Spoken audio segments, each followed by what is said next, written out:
أعوذ بالله من الشيطان الرجيم بسم الله الرحمن الرحيم الحمد لله الذي خلق السماوات والأرض وجعل الظلمات والنور ثم الذين كفروا بربهم يعدلون والصلاة والسلام على أشرف الأنبياء والمرسلين وعلى آله وأصحابه أجمعين آمين آمين اللهم بارك لنا في شيخنا اللهم آته خير ما سألك حبيبك ونبيك محمد عليه أفضل الصلوات وأزكى التسليم اللهم زد له في كل خير أعطيته إياه وتوفنا وهو راض عنا آمين آمين الحمد لله رب العالمين.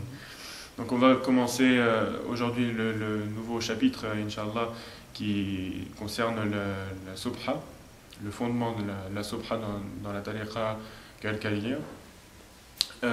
Donc le mot subha en arabe est un dérivé du verbe sabbaha, qui pourrait être traduit par le mot sanctifié en français, et dont un autre synonyme en arabe serait qaddasa, glorifié. Et on dit ainsi par exemple subhanallah par rapport au verbe sabbaha. Et dans notre tariqa, la subha représente en fait la lettre ha, qui est la dernière lettre du nom Allah, et qui est cette lettre dans la langue arabe, lorsqu'elle n'est ni précédée ni suivie par aucune autre lettre, elle se représente simplement par un cercle, de même que la subha. Donc cette lettre ha, c'est la première lettre qu'on commence à lire, que commence à lire le mouride dans son cheminement. Et donc dans notre tariqa, l'enseignement se résume en fait à la lecture de l'ism Allah. Commençons donc par la lettre ha.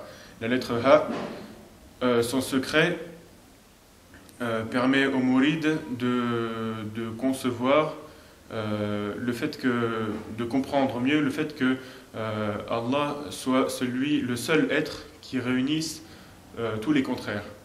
C'est-à-dire quand on regarde quand on essaie de considérer les 99 noms Asma'ullah al-Husna, on se rend compte qu'il y a toujours un nom qui est le contraire d'un autre. On peut prendre par exemple l'ism Ar-Rahman avec Al-Qahhar, ou Al-Nafi', celui qui procure le bien, avec Ad-Dar, celui qui procure le mal. Al-Awwal Al-Akhir, le premier et le dernier. On a aussi également le Al-Zahir et Al-Batin, l'apparent et le caché. Donc comment Allah, son être, peut être ainsi réunissant tous les contraires, c'est ce que comprend le mouride après avoir fait les 3 jours de khulwa, avec la baraka de Sayyidina Sheikh, qui lui donne donc au terme de ces 3 jours le premier sir, le sir qui est contenu dans la lettre ha de l'ism Allah. Dans le Coran, pour en revenir donc au mot sabbaha, on le retrouve à peu près 97 fois, dans 97 versets de forme dérivée. On peut citer par exemple le verset 30 de Surat al-Baqarah, qui dit « Lorsque ton Seigneur confia aux anges, je vais établir sur la terre un vicaire, un khalifa, ils dirent, vas-tu y désigner un qui y mettra le désordre et répandra le sang, alors que nous sommes là à te sanctifier, à te glorifier. Nous sommes là à te sanctifier et te glorifier. Wa nahnu nusabbihu wa nuqaddisu lak. Nusabbihu, dérivé par le verbe sabbaha.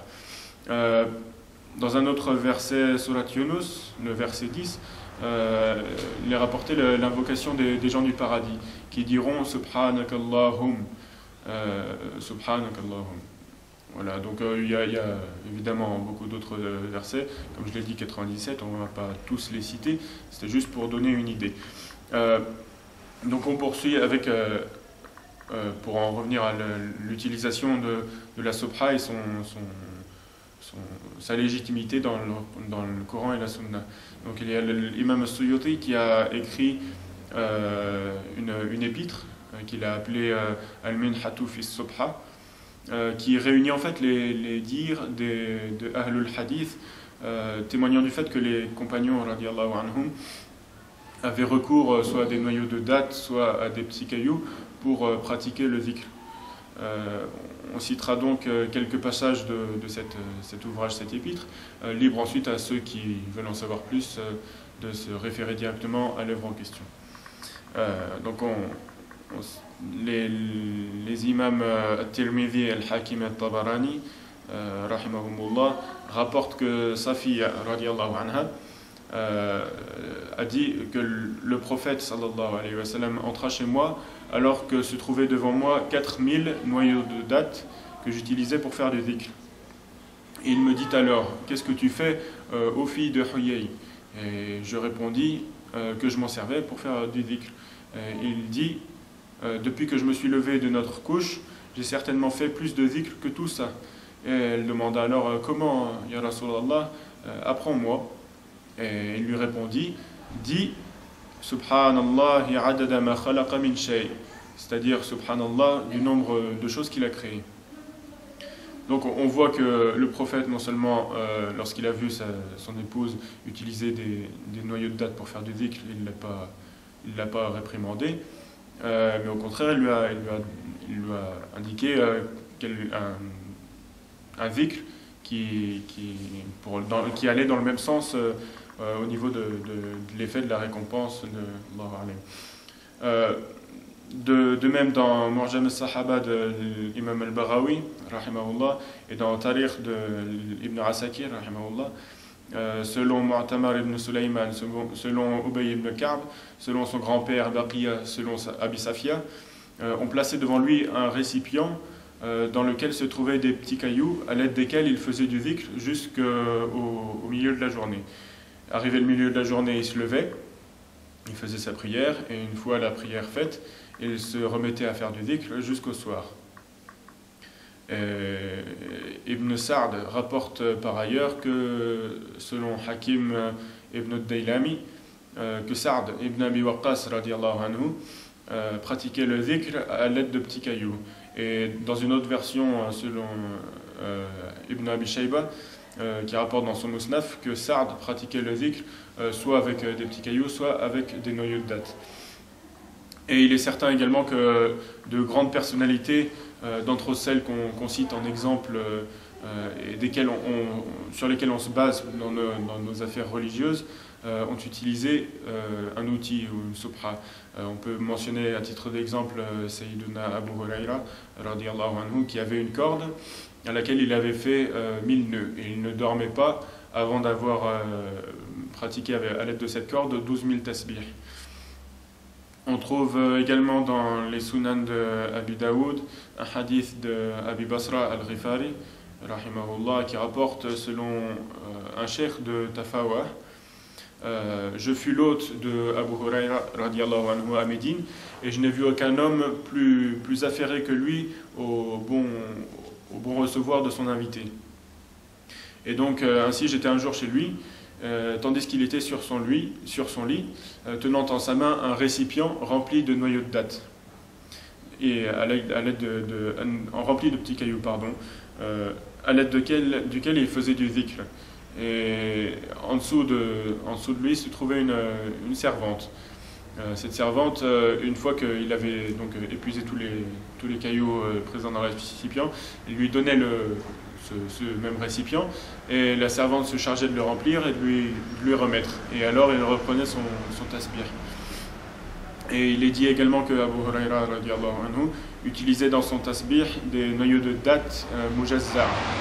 Mujazzar, ça veut dire des noyaux de dattes donc, qui sont à la base noirs, mais qui, à force de frottement, à certains endroits, sont devenus blancs.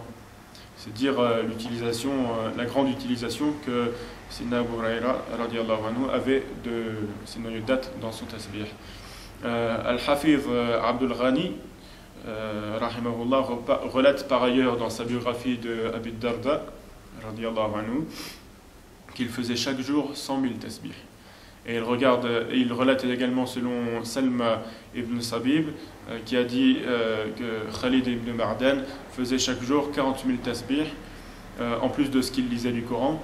Et lorsqu'il mourut, donc on le lava selon le rite voulu pour le lavage du mort, et ils virent son doigt qui se mettait à bouger comme bouge le doigt de quelqu'un qui fait du tasbih. Donc il apparaît logique que 100 000 tasbih, 40 000 ou même moins que ça, sans un objet qui nous aide à compter ces tasbih, ça paraît très difficile. Donc à l'aide des phalanges seulement, ça paraît pratiquement impossible. Donc ça constitue une preuve quand même claire du fait que les sahaba qu'on a cités, les tabi'in et les salafs, avaient donc recours à un objet, soit une subha, soit des cailloux, soit des noyaux de dattes, pour faire leur dhikr, wallahu a'lam. On peut citer enfin l'histoire de Abu Muslim al-Khawlani, rahimahullah, qui raconte qu'une nuit il se leva tenant en sa main sa subha, et il vit cette subha donc s'enrouler autour de son bras et se mettre à faire du tasbih toute seule. Et il se retourna et il appela sa femme, Muslim, et lui dit: viens voir et regarde cette chose vraiment incroyable. Et elle vit donc la subha qui tournait toute seule et qui disait: Subhanaka ya munbitan nabat wa yada imma thabat. C'est-à-dire gloire à toi, ô celui qui fait pousser les plantes, ô celui à la persistance éternelle. Et elle était tellement étonnée qu'elle s'assit, et lorsqu'elle s'assit, la subha se tue. Et ça, c'est un fait qui est rapporté par l'imam al-Tabari dans son livre Karamatul Awliya. Nas'alullah an yu'allimana ma yanfa'una وينفعنا بما علمنا سبحان ربك رب العزة عما يصفون وسلام على المرسلين والحمد لله رب العالمين.